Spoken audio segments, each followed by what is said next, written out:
been an interesting 2023 that's going to end on a slightly odd note, and we'll get into that into a minute. But first, John, how you doing, my friend? How the week's been treating you? You sound a little different.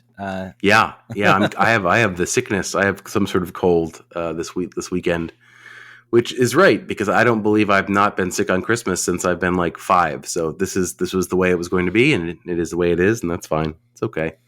How about you, Ted? You don't sound sick. You sound fine. And you've got a nice new jersey on. I've not seen you wear before. Yeah, well, no, it finally fits me a little bit better. Pleasures of working out. I've got a Club America jersey on, which I'm sure some people will react very aggressively against. But they won the. My wife is a Club America fan. Of course, grew up in Mexico City. So I got this jersey to support her team, and I watched them win the. Oh shoot, I forget which one it is. The Liga MX Championship, whichever the fall season championship. I can't remember. Yeah, I'm not gonna. It's Clausura or Apertura. Yeah, one of those. I forget which one it is. But they won it. They won it yesterday. A really really wild game, which was 0-0, and then the Tigres goalkeeper gets a yellow after the first goal in extra time for dissent, and then wanders way outside his box, tackles the opposing defender. Gets himself a second yellow, gets sent off, and then there's an image of him underneath a tarp at the stadium, like peeking over. It's hilarious if you ever get the chance to see it. It reminds me, it's reminiscent of when Miguel Herrera in the CONCACAF Champions League was like sent off and then went to like the stadium with like a radio and was like radioing down and had to be like chased off. Or for baseball fans, when Bobby Valentine got ejected and then went back into the dugout with a fake mustache and glasses on, similar to that. I don't want to let this go past. Ted, congrats to I know the joys of being able to fit into clothes that you could anymore. So good job, good for you, man. That's a good thing. That should be celebrated. Well, whenever that happens, this jersey fit me, but it was a little tight.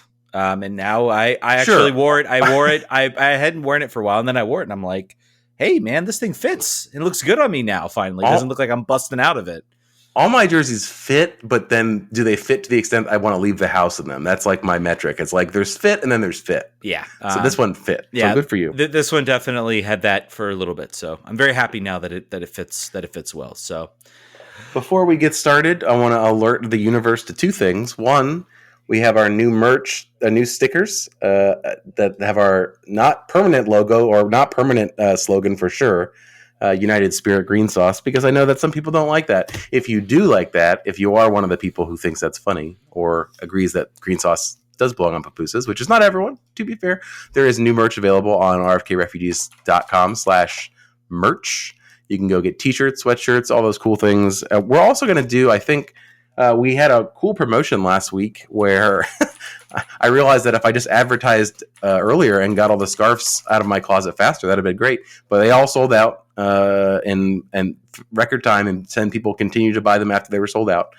So I think what we're going to do is make a T-shirt that utilizes the design of that scarf. So something that's a little bit more permanent that people can wear around. And then I have one more idea of another T-shirt I'll make that has something to do with a certain periodicals quote, or how we were represented in a certain New York Times owned sports enterprise. So be on the lookout for that too. But thank you to everyone who ordered scarves last week. They should be in your hands. Wear them for Christmas. And if you want a sticker, $250, hit us on PayPal. We're going to fix our store eventually. Probably do that in the interim between now and the first of the year. We were attacked by some sort of spam bot. Yes, and you can argue whether it says United Spirit Green Sauce or United Green Spirit Sauce. So I think it's fun both ways. One is the way we intended, and one is a funny way. Audio is better now. Thank you, Producer Brian, for the jump in and the assist right there. We are sounding a lot better on stream, so we certainly appreciate that. All right, John, let's get into it. I think we've pushed this off enough. Let's talk about I put this on the rundown. I put MLS Bad Things Roundup. Because it's a long list. It's very long. It's a long list, and not all of it's bad. I think there's some interesting things that came out. If you aren't aware, the MLS had their Board of Governors meeting. I believe it was December 13th, if I recall correctly. This is where all the owners of every MLS team get together. They discuss rule changes to the league, salary changes, and everybody was kind of. This was, I would say, probably the most important or one of the biggest board of governors meetings because of the Messi deal. And everyone was kind of asking, what is this going to mean? Is the league going to finally maybe start to unburden them? There was the rumor of the fourth DP. Some great podcasters who were certainly not on this show thought it was a possibility and were saying, oh, it's going to happen. And then someone quickly pointed out, and other reporters have said, no, it can't happen. The CBA basically prevents that. The CBA also prevents a lot of moves. And I think a lot of people have been suggesting things that are not possible with the current CBA. But there were some things floated around. I believe the two major things that were coming out, which again, we're not. You can argue them as disappointing. I think some would say they're disappointing. I'd say they presented some sort of unique scenarios. One of which was the TAM threshold, which, if you don't know, there is a limit, sort of a limit on a player that you can use targeted allocation money to pay down. So you can't go buy. You have $2 million or $4 million in targeted allocation money. You can't then go use all of that on a player to, a player that costs $3 million. I think it's like I forget. It's 1 point something million. But I think the idea was that the threshold was going to be raised to $2 million. That was apparently not presented.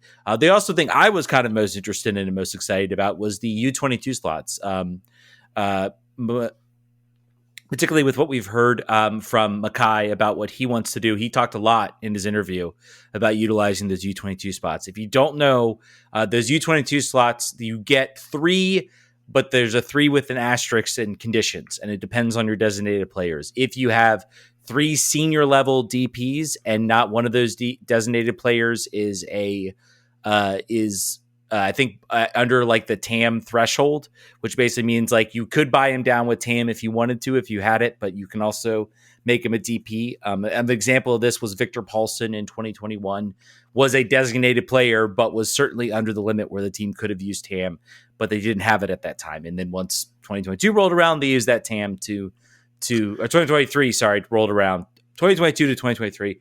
They used that to buy them down. This is the dumbest rule. This is like what any casual fan like listening to this. By the way, if you're a casual fan listening to this podcast, kudos to you, sir or ma'am. That's interesting.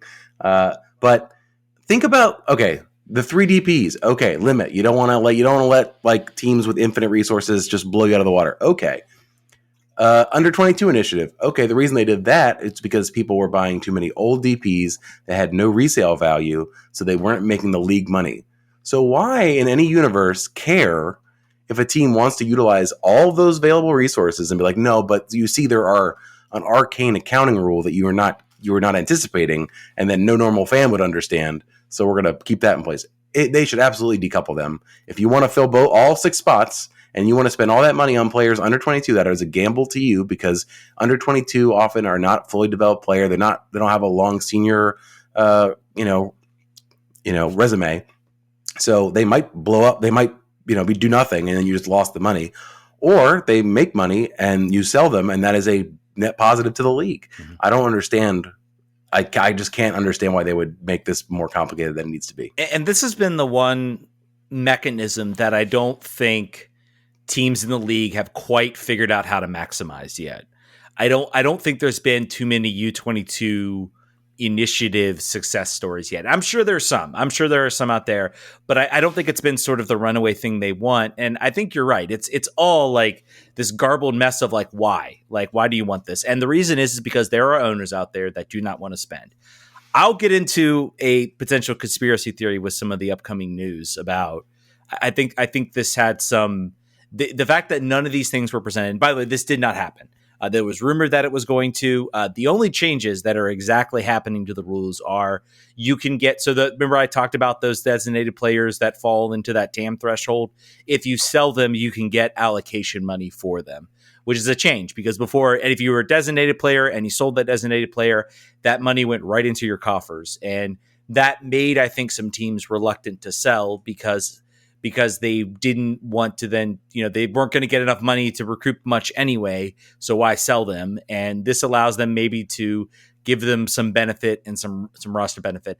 I think it's a way to encourage them to sign cheaper designated players, more developed and developmental players to utilize those 3 U22 slots.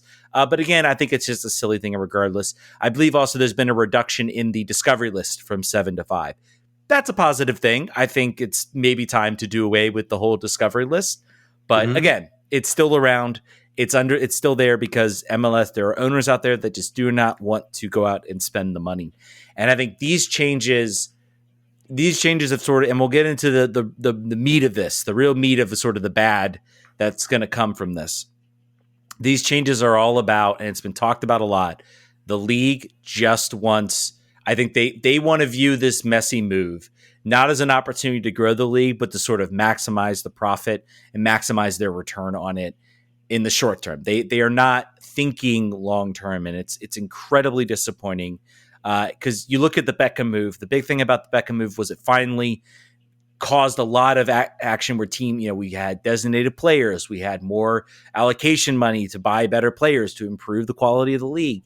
And I think people kind of thought this would be another watershed moment. And I think we're starting to see the limit. And I would love to be a fly on the wall on those meetings and who was on which side or what were the reasons why it was. I think some of them weren't even proposed if I heard correctly. So it's, yeah. So I don't know. Any thoughts you have on this, John? Any other lasting? It's all soup. I think it all comes down to one thing, and we're going to talk about that in a second. I think all of these roads lead to the same, in my mind, the same root cause. So let's continue. Yeah, let's talk about, there were some rule changes as well. I think it's important to, I think all of this is going to get buried, but I think there's some interesting ones here. I like this one. It's very American. This is a very American experimentation type thing. But but one that should be copied, right, unlike the other ones. I feel like, I forget there was another rule change that was discussed. I forget which one it was, or the sin bins and stuff like that. I feel like some people in soccer are just so resistant to any type of change, so resistant to just trying something. Hey, let's find a sandbox, and you know what? We might find some good things out of it. And I think there's such resistance, to certain ideas. It might be fun to try some different things. And this is one of them. It's a time sub rule. Players must leave the field within 10 seconds. Otherwise, they must wait 60 seconds for the sub to come on. So this is basically when you're subbed, you have 10 seconds to vacate the field. I'll be curious to see how many referees enforce this, whether this is the sort of goalie substitution rule, not the goalie substitution rule, the goalie in the box rule. It's 6 seconds. As a referee, am I going to be ambitious and call that? Probably not. You should do it. Referees, I've seen it called maybe like once, if I'm being honest. And then, of course, the other rule is player on the ground for more than 15 seconds and then has medical staff on the field must wait 2 minutes to enter the field. So if they come on to get treatment or they receive treatment, then they have to leave the field for 2 minutes. And this excludes, of course, goalkeepers, serious medical events, concussions, those types of things. They should start calling it the power play, the MLS power play. Yeah. And have a 2-minute clock that goes down. Yeah, I don't know. This one will be certainly something to notch. Another one, too, also, VAR decisions will be announced to the crowd. I have been for this for a while because I think it eliminates confusion. There's been many instances where I think some people are confused as to what's being reviewed. They think one thing's being reviewed. Turns out it was another thing. There's a moment from a game against Philadelphia where I attended, and I believe it was Junior Moreno takes down a player in the box, and everyone's yelling and thinking it's not a PK. They go to VAR, everyone thinks, oh my God, they're going to overturn the PK. And I'm like, I think they're reviewing to see if this is a red. And sure enough, I was right. It was. And everybody was confused about that. So I think this is good. I think this will this will potentially, hopefully, eliminate some confusion amongst there. And I think MLS is a good place to do it. There's one rule change that's not on this list, and I saw it on Twitter. I'm pretty sure it's true. Is they're going to start doing added time on the stadium clock? Sorry, I missed that one. You're right about that. Yep. So now there's always been people who at games will start a clock on their phone and see how long it's been. But now you won't have to do that anymore because it will be on the scoreboard in the stadium. I do that certainly at City Stadium games a lot. There's people out there that do that. I think this is more of a reflection of, it was done to sort of give the referee sort of the clock. It was to prevent, issues. But now everybody has a smartphone. Right. Everybody's counting down the time. It's really, it's really not going to be, it's not a huge deal as it was in the past. So certainly a good change. All right, let's get to the discussion that I think everybody wants to talk about. This dropped on a Friday. MLS. Which when that, by the way, Friday, the day you want to get all the news that you want people to see and pay attention to the most.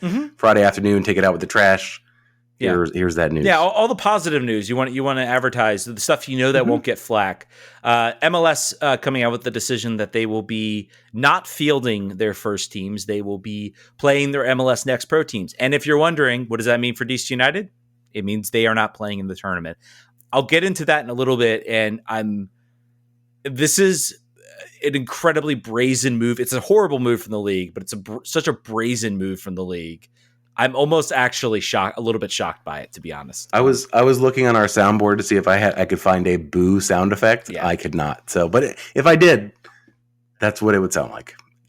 Awful. John, I want you to start because I might suck up a lot of this conversation. So I want to make sure you get a chance to speak your piece. I mean, for sure, it's fine. I think this is all about the bottom line. This is all about trying to control the one thing they couldn't control. And they were able to, in the past, I think that they didn't, before the Apple deal, before Messi coming here, they always sort of viewed themselves in a self-serious way, but also didn't think that this was going to be a big cost to them. It was a thing, sort of a peculiarity. They've been talking for years. Garber has been talking about how do we raise the standards of this tournament to bring it up to our level, which of course, overlooks the one thing that made the thing special is that it wasn't an MLS monoculture event. It was this kind of weird thing where, the City Islanders were playing Flower City on the road and you could watch a stream on YouTube. And it was teams you'd never even think about for more than 6 seconds any other time of year. And then all of a sudden one of them wins and they played DC United at home and you get to watch that. The only trophies that that I've ever gotten to see have been Open Cup. So, I mean, I obviously enjoy it very, very much. I think it's all about the bottom line. They were beside not being able to control things. I think the bottom line was LAFC played 54 games, I believe it was this year. It was basically 2 a week all year was what it boiled down to. They were in Leagues Cup. They were in Champions League, I believe. They were in the league. They were in Open Cup. They were in, I think they were in another tournament. I don't know. They were in everything you could possibly play in. And the coach said, this cannot continue. This is ridiculous. And it was ridiculous. And the options were expand your rosters, provide more money so that you can build out those rosters so that you can actually field passable sides that give you a chance to win in all the things you compete in.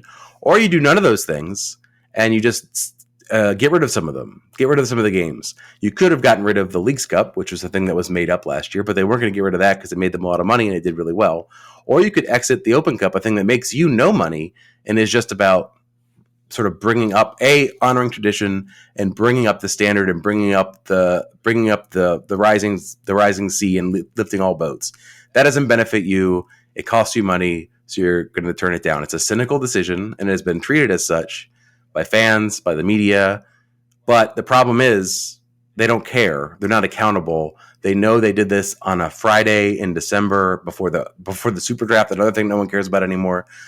They know that this is going to be a tempest in a teapot, and they'll just move on, and no one will really care except for the people who listen to this show, that are on Twitter, that are mad, but they don't care. That doesn't really matter to them in the end, and most fans don't even really know it exists. So that's it sucks. And that's why I think it sucks. And I'm glad you brought that up because I saw a lot of discourse about a lot of people either defending the move or talking about how much they hated it, but saying and almost putting it on the fans and saying like, wow, I'm seeing all this anger and discourse online. Where are you all in the stadium for this Open Cup, for this tournament? I will tell you, most of the people on Twitter probably are at these games. You and I were at Audi Field for that last one. We were at Audi Field. All those people are at those games. Twitter is not real life. Social media is not real life. The people that are engaging in these games are the ones who are engaging, the ones who are most upset about this. They are the ones that are there. They account for probably a less than 5-10% of the total population at each stadium. I can say that very confidently. So we're seeing the anger from people who are there. And I want to tell those people, any of those people that are upset, I'd say I think there are bona fide ways we can get a message across. I think those can include just saying, you know what, I'm not subscribing to Apple TV Plus. I'm dropping my subscription. This is it for me. This has upset me. I love this tournament. I'm just as upset as you are. I'm using my pulpit here on my show to say how much I dislike this. I also think that, unfortunately, I don't believe any sort of mass-wide protest will get them to change their minds, because they have Messi right now, and most of the people who are going to be subscribing to see Messi, unfortunately. So this will not move the needle as much as you think it would. So you're doing this for you. If you do it, that's fine. Yeah. What I think could move the needle from a protest perspective is pressure from the supporters groups, continued pressure. Statement from the Independent Supporters Council is a good start. If there are protests in the stadium, it puts the pressure on. I think you need to put the pressure on U.S. Soccer to step in and say, you can't do this. We have standards. These standards need to be enforced. I think there's multiple avenues you can take this, and I think people should be upset and they should be angry. This is a tournament I hold near and dear, because it is the David versus Goliath. It is the parts of sports that I really, really enjoy. We talk about March Madness. We talk about the NCAA tournament, watching those mid-major teams make runs, win games, go up against the big boys. We all love that type of stuff. And I always said, there is untapped potential here. If I'm going conspiracy brain, and I'm going to go conspiracy brain on this, I'm willing to bet that this was a compromise between I think this deep down, this was a compromise with some of the big money spending owners, where they're like, look, we don't want to do any major changes, any expansion of rosters, but we're going to pull out of this tournament. I think this is also a lot about Messi. And I think this is about giving Messi the only spotlight he is going to have on the league is going to be for MLS regular season games. So he can be available for more of those games in case Inter Miami goes on a run. Champions Cup games are kind of a necessary evil thing. You gotta play in those tournaments. But then also Leagues Cup, which you brought up. And I know a lot of people don't like it. It looks fake. It looks made up. My argument is, and my argument to that to be, there are a lot of things in soccer right now that are made up. Nations League was made up. You have this huge FIFA Club World Cup that's coming in 2025 that everybody in Europe is upset at. That was literally just made up by FIFA. So, yeah, but that one's cool, and that one doesn't mess up with anything else. I understand that. And really, honestly, I think someone did the math. I was waiting for somebody to do this math. Someone did the math. The average loss in games is like 2.74 per team. So yes, the teams that go far, they have to play more games. So my response to hearing that, what was it? LAFC playing 53 games. Well, now they're just going to play 50 games. This really wasn't, and really, honestly, I think MLS maybe was also like, hey, let's cut out the BS.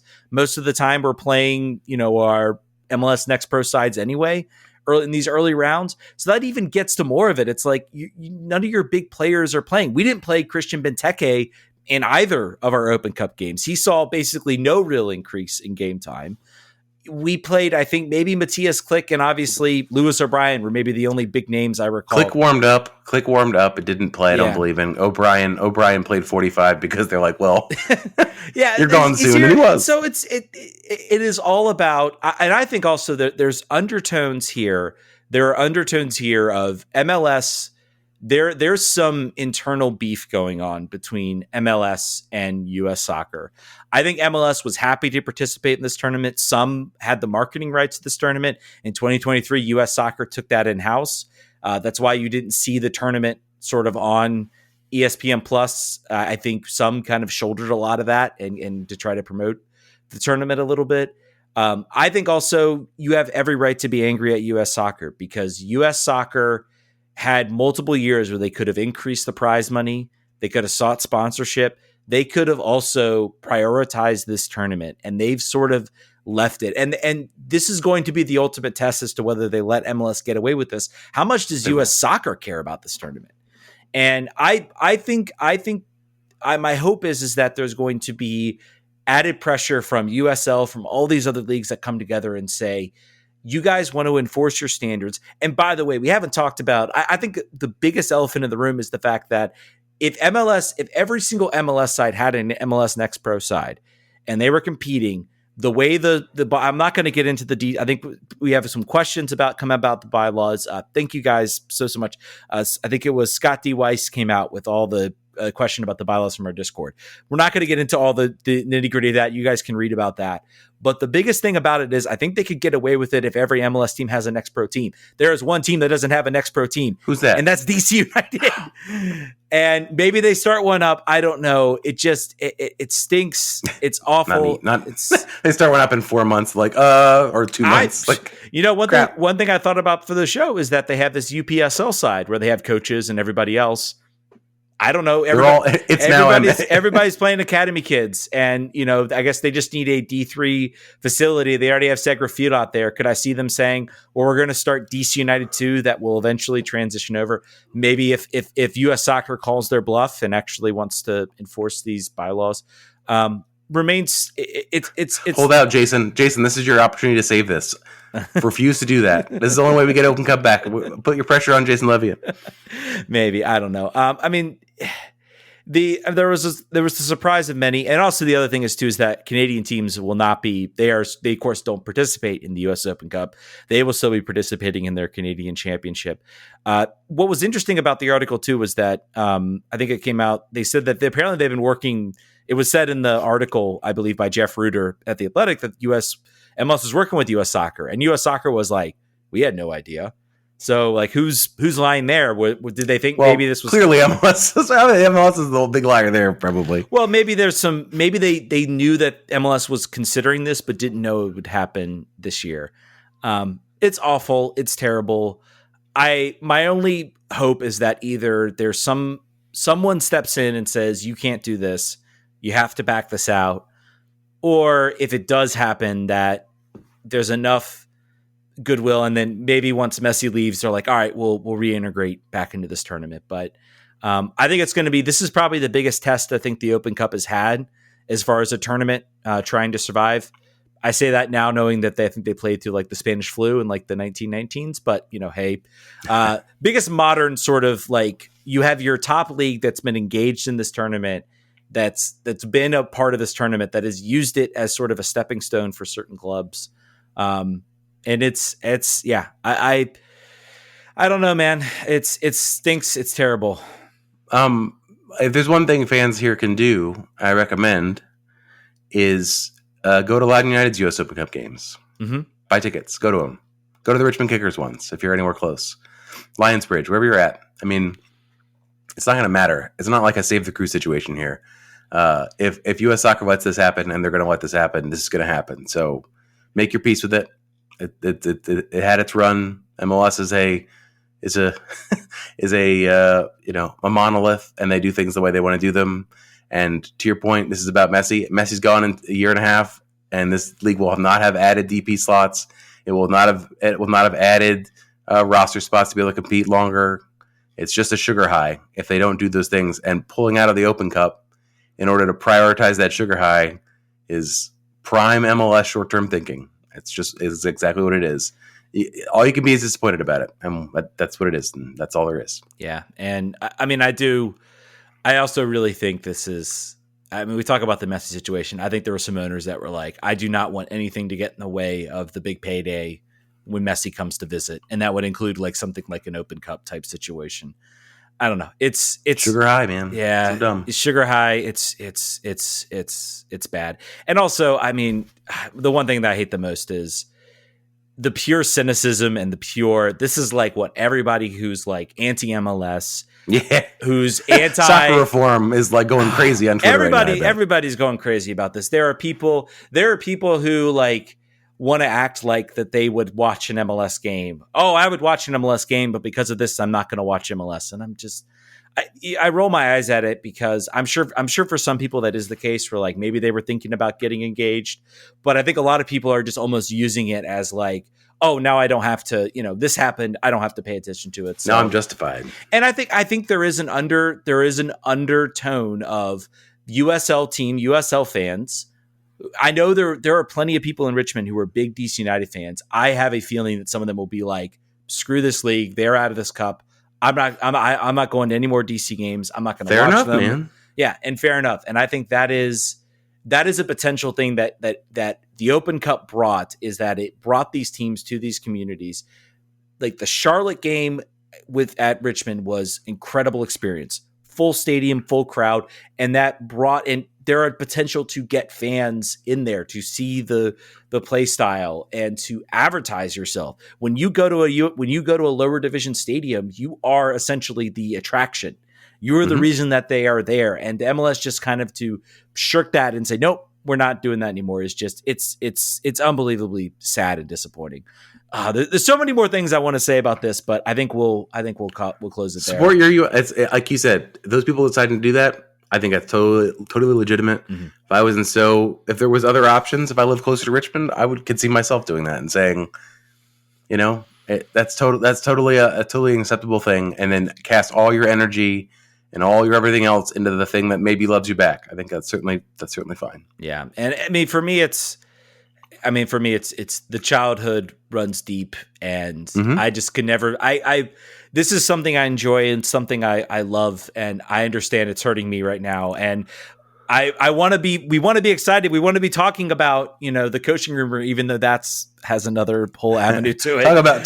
talk about your childhood binds to the club. I know, right? Well, I don't have really too many memories of Bruce Arena as coach, but that's another story. I'm actually not that old. I'm Ted. I was like 5 or 6, man. Give me a break. Anyway, let's move on. This stinks. It sucks, and we're just gonna boo hiss. RFK Refugees official code is boo. Awful. It's awful. Anyway, all right, let's get to it. DC United coaching rumors. Well, we haven't really had too many, but we have had a pretty major one with regards to a coach that is still shrouded in mystery, I guess you could say, as to what happened or what's going on with it. Bruce Arena, of course, if you remember, was the coach at the New England Revolution, and things were going fine, things were cruising along, and then suddenly he was announced he was on administrative leave and under investigation. We don't know what happened with it. And then we found out he said something. We don't know what he said. We know he was reported by someone I believe we know for now it was Richie Williams on his staff who reported him, or at least that's what we're saying. And there's a whole mess and a whole thing about it. It's a giant mess. We still don't know the truth. There's rumors that maybe we might hear something soon once the clearance happens. Who knows? But Bruce Arena apparently has been rumored to, I believe from Jeff Carlisle, I think he's now at Yahoo, I want to say, has said that or maybe it's Fox Sports, can't remember, one of the two. He says that Bruce Arena is back, has been going to be reinstated by the league and can be eligible for a coaching position. And I think we're starting. And I've seen he's and appears to be a finalist, announced to be a finalist for this position. Yeah, he had put himself forward for this position, and I don't know really what to think. A couple years ago, I would have said, heck yes, this is a game-changing move. Now it's what did he do? Can we get some closure on that, and then we can maybe decide whether it's fine. So what I'll say is I think we will certainly get a public hearing of that. It will not be before the club decides. The club knows, right? The club is aware of whatever it is. They're doing their internal calculus. If they want to hire him, they're like, all right, we know we have some very large skeletons in the closet from very recent years. We can decide how we want to roll this out if we want to do it. So I think that part will resolve itself. Fans will get to know what's going on. So there's that. Is he a good fit? I think a lot of people have asked that question before. I think it remains to be seen what kind of roster gets built here. I think it remains to be seen how comfortable he would be in a dynamic with a strong GM, or at least not strong, one that has been given major decision authority by ownership. What would he do in that sort of situation where he has had pretty much on-check authority for every coaching job he's been in since LA Galaxy quite a while ago? That's another part of it. Are there other options that are in that finalist list who might be a better fit And I'm going to take the like why he was fired thing out of it because we don't know and it's entirely speculation. And according to Jeff Carlisle, whatever was said with the contingency that he had to be requesting reinstatement before Garber would let him do it, and apparently has due course or whatever due process has worked its way out in MLS crazy land. So that is a from all intents and purposes a settled matter, and then it's about how we feel about it.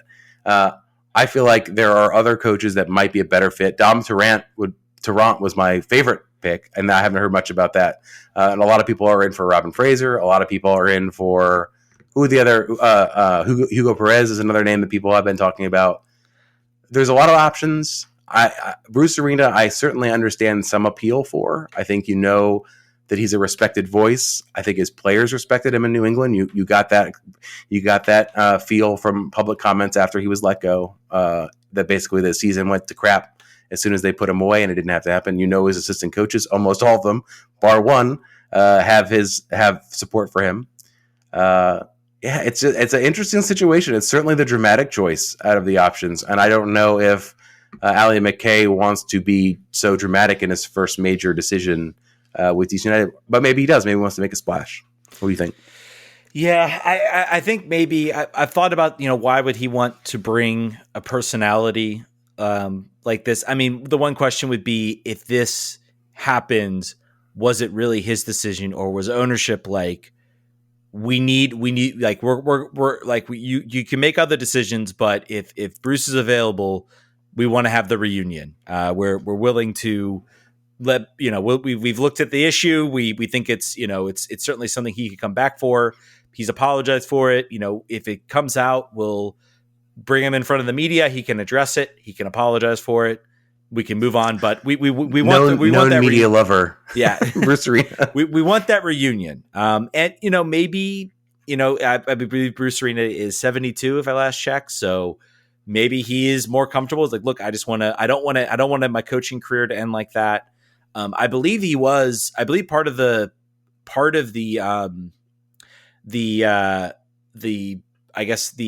there was apparently a power struggle going on in the Revolution front office. There's a revolution going on. Yeah, there was a power struggle in the Revolution at the Revolution when he was there. Apparently, there was a coach, I can't remember his name, that he was talking about maybe being his successor once he was ready to finally retire, and some other people didn't like that, and a lot of other things going on there. But I mean, so I see what you're saying. I think maybe this might be also McKaye being like, I can't screw this up. I have to make the correct choice. And right now, if I look at who's the best coach, who's the best MLS coach of the bundle right now, be hard to argue that Bruce Arena isn't it. I kind of hope it doesn't happen. I think, like I've said, I've thought about it, and it now became a possibility. I was like, oh, maybe it could work. Again, I'm on the Robin Fraser train. I want to see him get a ownership and a sort of an ownership and a front office that has a vision. I also feel really bad for him because he has been on every single vacancy list, and he is the only person of color on said vacancy list because there's a diversity hire requirement. I literally looked at Charlotte FC. I think had him on his list before they hired Dean Smith, and I was like, they're going to just hire Dean Smith. They just need to make it seem like, oh yes, we considered all relevant candidates. But we've done that before, very recently. Oh, very recently. I'm not excusing us at all. We got a violation for it because we didn't do it when we went and hired Rooney. So, and I'm sure they stroked a $500 check or whatever the fine was for said violation. Yeah. So we got a lot of let's get cracking. I'm just looking at this out. We have an outline that's like 3 more pages, and we've been going for 40 minutes. Well, let's get cranking. We'll get to it. I've already talked about some of this on the Patreon show. I think a lot of this has been to DC United moves. Ali, it is you've said McKaye. It is McKaye. I believe okay. I believe Stephen Goff had the pronunciation guide. So Ted standing on his high horse for the first time ever for name pronunciations. I'll let him do it. That's fine because I want to get this right. Okay, this is one I feel like we need to get right. Hey, as soon as we interview him, I'll get it right. All right, DC United, of course, have acquired Aaron Herrera from Sea of Montreal for defender Ruan and $500,000 in 2024 general allocation money. I think this was a move maybe where you looked at, I think the biggest thing was, did DC maybe overpay? I think Aaron Herrera is 26 years old, had a down year in Montreal, but we have to look at who the coach was. We had some players that had some down years in Montreal and then went elsewhere and were good, to potentially better.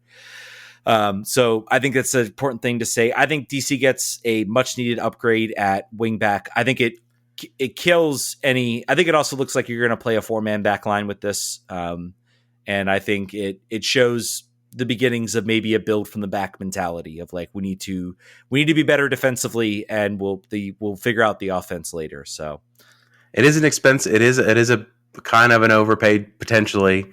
But to your point, it's also, I mean, was that the first move? That was the second move. That was after the one we're about to talk about. It is a confidence move. Yeah. It was the first move announced, I'll say. Sure. But this is McKaye. Yeah. This is a confidence move on his part, saying, I understand that I'm going to get downgraded on this because of the year he had last year, and I know that's a large chunk of money, half the money we got for selling Paul Arriola in the league, and other things that we there's lots of internal benchmarks for what that money's worth. But it's confidence, and Ruan is kind of just like a make weight. There's like a roster spot situation. So I'm excited to see what he can do. I really hope that Mohan Ajiazi is as advertised and healthy when the season starts. And we still have some holes in the middle, but that at least our fullback situation is now relatively sorted. Yeah. But now we have no backups at right back. That's a potential. Maybe we'll bring Jacob Green back. I don't know. But I think this is kind of counteracted with the move that they made, which was announced officially before, the second move officially announced, which is weird to think about. But they have acquired midfielder, I think winger Jared Stroud and Lucas Bartlett. And in addition, also an additional $300,000 in general allocation money, which almost kind of counteracts any sort of overspend for midfielder Chris Durkin. Sad to see Chris Durkin leave. I think he's a guy who I watched at the Richmond Kickers. I've watched kind of grown up. I really wanted him to be a staple at DC. I understand as much as I wish he was able to play well. I do understand this trade, both from a DC depth perspective, and I think this was a pretty good deal. They got 300. If they had just gotten the two players, I think I would have said, it's about an average deal. But I think the addition of the 300,000 says I think they actually kind of won this trade a little bit. So you could say the other trade was 200,000. Yeah, basically net 200. Yeah. So they get most of what they got back, basically for this trade. So other player they sort of selected. Oh, sorry. Say this one, Ted, Mr. Go no, please. Ethan Dobbelair. Maybe. I'm gonna say that. Hopefully that's correct. He's a homegrown from Seattle, an academy product there. Signed, and they picked him up off the end of the year late waiver list. He's a midfielder, so I think trying to maybe fill out that midfield depth you lost with Chris Durkin. So it's a name with 7,000 vowels. It looks like a Harry Potter name. Certainly they know that is when I saw basically his makeup and like where he's played before and where he's anticipated, Jared Jeffrey was the first name that came to my mind. Sort of like where he could fit in the roster, bringing in a former young like youth national team player, playing either abroad or on loan, and then comes in to like provide depth in the midfield. Just keep that name in mind. If he plays more than you think and doesn't really seem to have like discoverable skills that you could actually quantify, just Jared Jeffrey, Ulysses Segura situation. That's all I'm saying. Yeah. And I think you gained 4 players and you traded away 2. So, hey, which we needed because we were down 10 at the end of decision. The other thing too about the Chris Durkin thing, clarify this for me. I've read it a couple different ways. Was he graduating from under 22, or would he have stayed under it for one more year? No, he was 23. I think you are allowed to stay under it until you're actually 25. So in order for us to be able to sign another U22 player with our 3 DPs over age and over the TAM level, we had to move him to have a spot open, right? Or was it? Yeah. So that's another reason to have him. So you were getting money for a spot you wanted to fill with a more impactful player. Nothing wrong with that. Yeah. That is a net positive and unfortunate for Chris. Yeah. And I think the freeing of the spot, because I'm impressed by what they got as far as the return on this trade. And both Stroud especially, I think he had like 3 goals.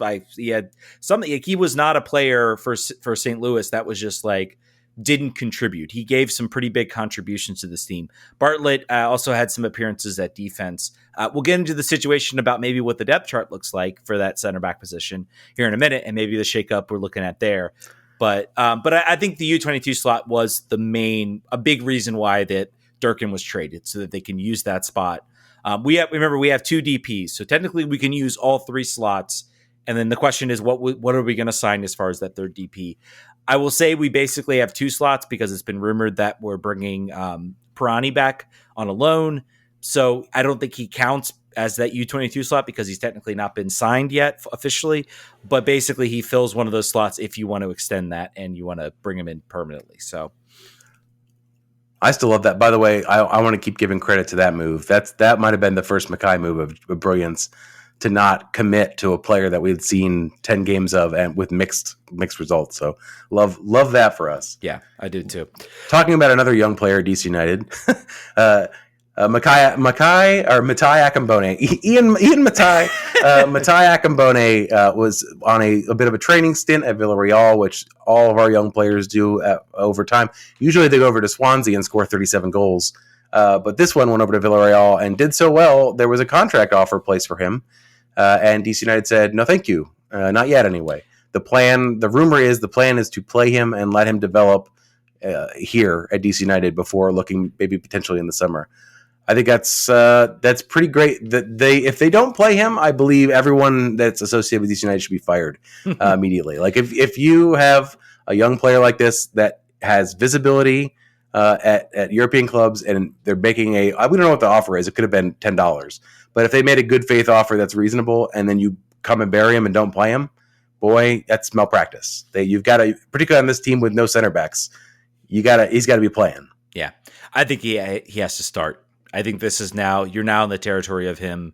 He needs to be your day one starter because he's getting that attention. And you also just rejected that offer. So he's going to be thinking, okay, now if you're going to reject this offer, I want playing time. I want to be a week in, week out starter for this team. You got all Donovan Pines minutes, that's for sure. That they were on offer. You can have those. We've got Christian Fletcher and we've got him. It's going to be. I think those are my two players that you're going to be want to watch this year as sort of having that Ted Pietro type breakout performance. And I think if those players have those types of performances, break out. Suddenly, no more Open Cup. You've got a really, really potentially deep team that could maybe. I'm not going to say run the table in the East because the East is tough, but maybe they could have a Cincy type recovery where they make the playoffs, they look good, and then you're setting yourselves up for next year. So, Ted, I just thought of something. The cup we didn't mention for DC United that we're still in is the Capital Cup. You can't forget the Capital Cup. That's another piece of silverware that you really got to compete for in the summer. That's very important. Okay, moving on. I did want to get to Sam Slaymaker's question. Says, how do you guys think the Super Draft space shaking out any position of need? Ali's history of using that in Nashville, revisiting past. The Super Draft is what it is right now. I think you're going to see either a defender or a forward will be selected. Center back is who the mock drafts all have us taking. Which I don't know with the Bartlett pickup with Matteo Cambone. I don't know whether we would, but again, we would need another center back there. So I don't know. It remains to be seen. There's a Ghanaian forward at UVA that's scoring a lot. There's a couple players. The player that we are forecasted to pick, I believe, is an international. Is from a country in Africa. I don't remember which one.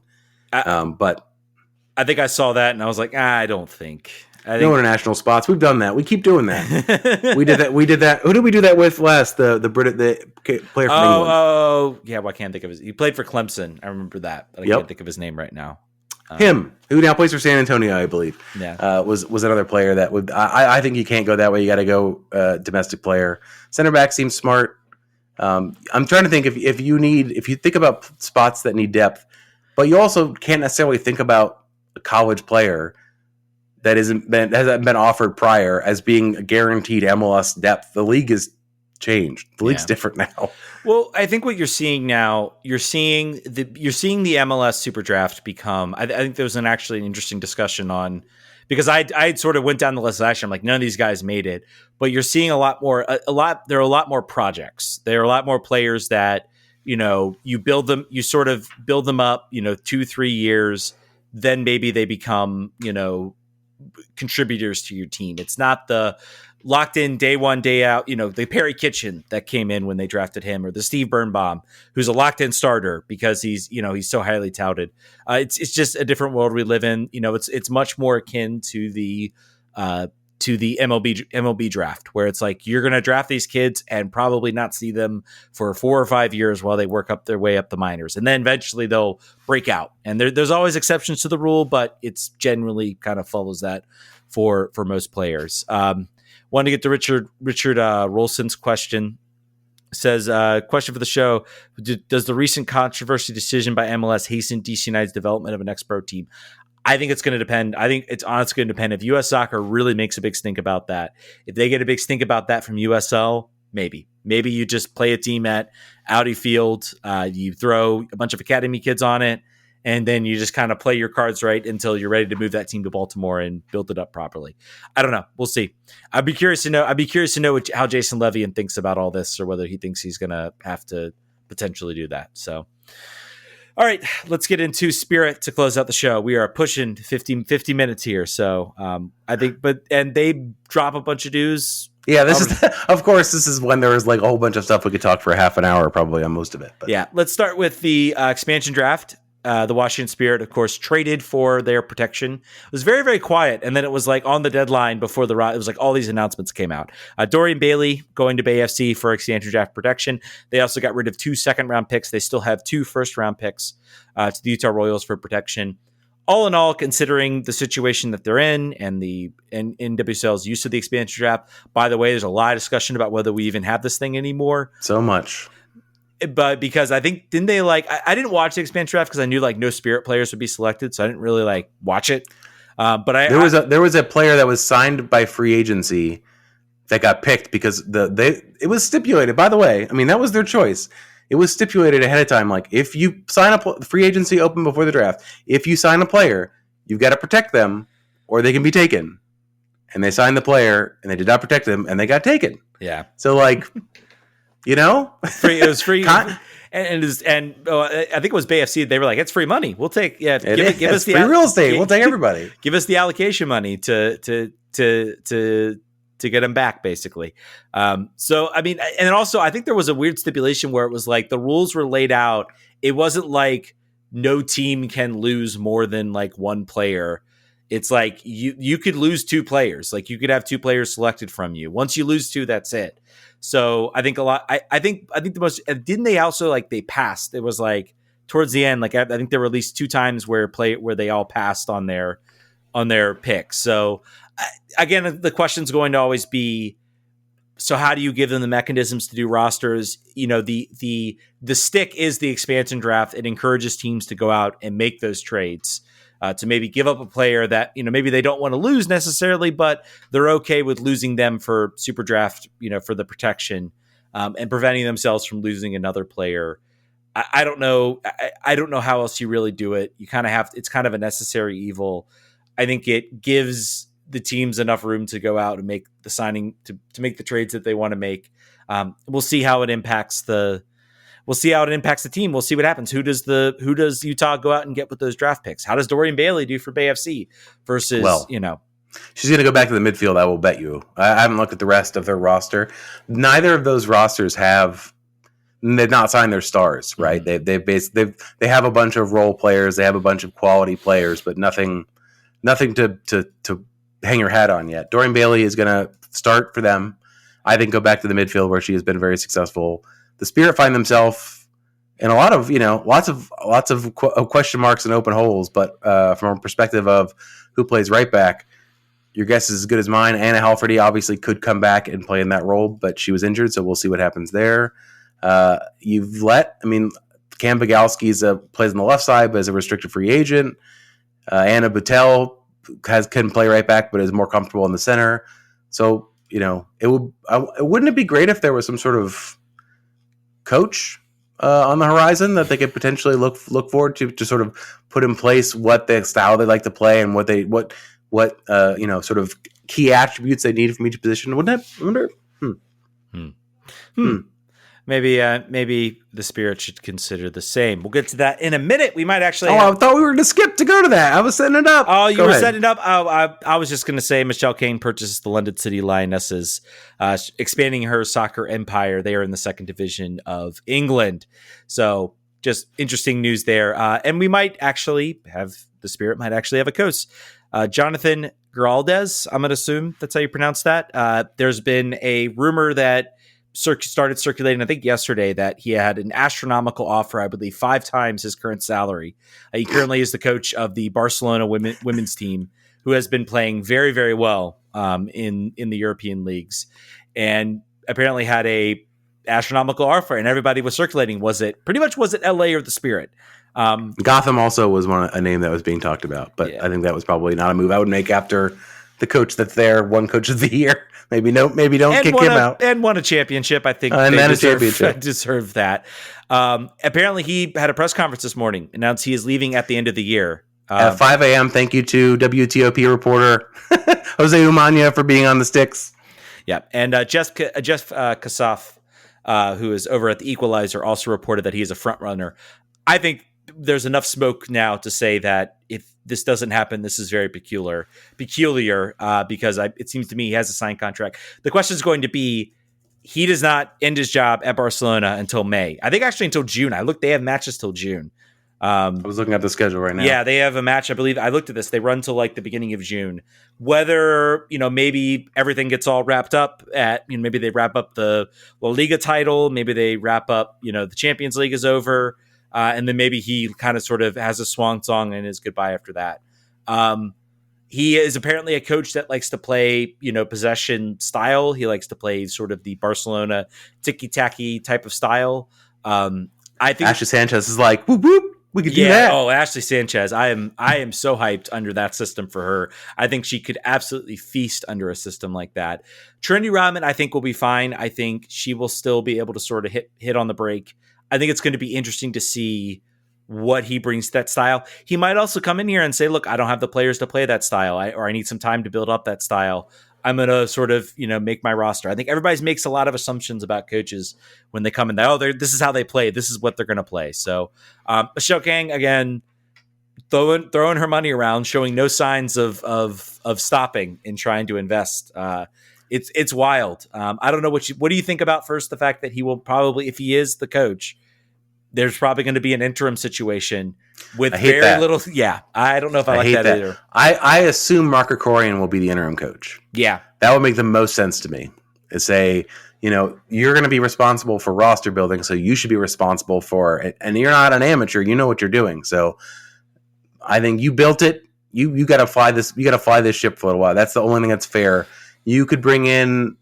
I think it's also fair to say I'm going to pick an experienced NWSL assistant coach, or maybe a coach that's been out of the.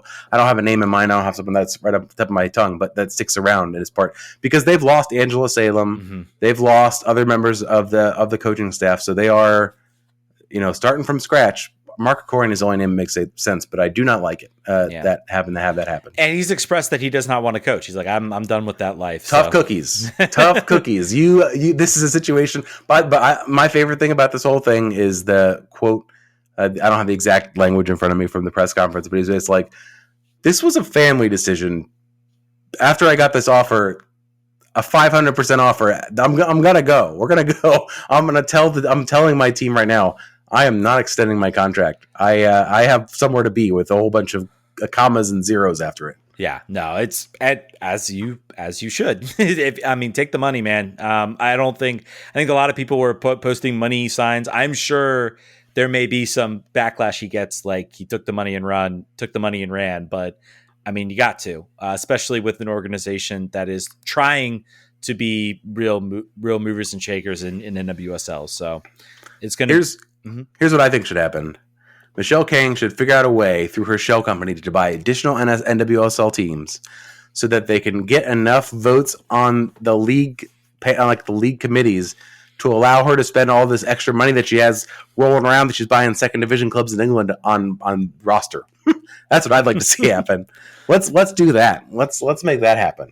It's also, I think, illegal, allowed. but I want it to happen. Not allowed. I want it anyway.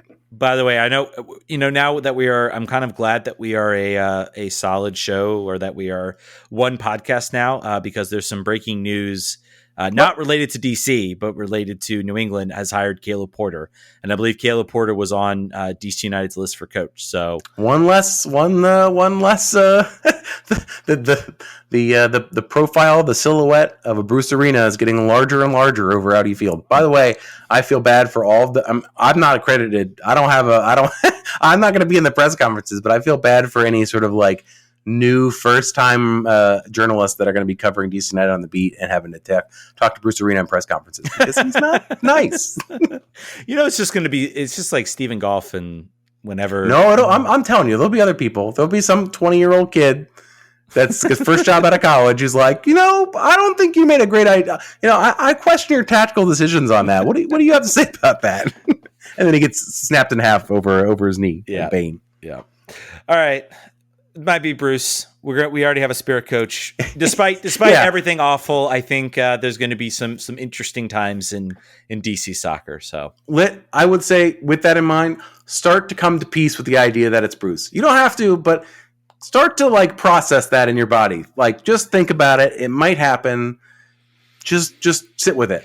And see how you feel. I will say we're seeing some smoldering embers. It's not at the smoke level that we've seen from the Jonathan coaching hire. Yeah, that's on fire. That's happening. That's happening. That's it. There's going to be an announcement soon on that. It's not at the smoldering embers of that, but it is. There's enough tea leaves you can read into that to say it's probably going to happen. You just need Dave Vandenberg to post a DC United GIF or something on his Twitter page, and then be like, "All right, Dave now it's happening." That was the guy I was thinking. I think he was supposed to be. Hey, we'll see what happens. It's going to be former Red Bull winger Dave Vandenberg. And we didn't talk about that with the DC. I think that's also maybe an aspect of this. You have to hire a whole new staff too, as far as a coach. You hire Bruce. He's got all his guys that he just needs to give a phone call to. Come to DC. Bruce has a long list. Bruce has a huge list. Dave Sarachan finds his way back to MLS benches. Yep. Is he the coach in North Carolina still, or is he somewhere else now? I think he's no longer there. I don't know where he is. He left North Carolina to go do the national team gig, I'm pretty sure. So That's right. I can't remember where he is right now. But to your point, he will have no problem filling out a very qualified bench. Yep. All right, folks, that's going to do it. Thank you guys so much for listening. We will see you back at the beginning of the new year, maybe with the coach. Maybe Patreon show next Friday, probably next Friday. Yes, and maybe we'll have an emergency Patreon if we get a coaching hire. You never know. Thanks, guys, so much for listening. We'll catch you guys in the new year. Vamos.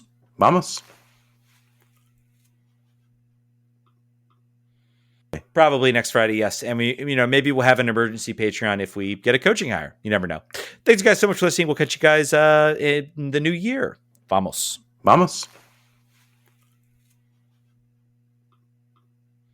Thank you for listening to RFK Refugees Podcast. Make sure you rate and review the show wherever you download podcasts. If you want to support the show, consider joining our Patreon or subscribing to our channel on Twitch. Lastly, make sure you're following us on Twitter, Instagram, Facebook, Threads, YouTube, Twitch, Goals.tv, Friendster, MySpace, and Tumblr. Some of those are even real. Vamos.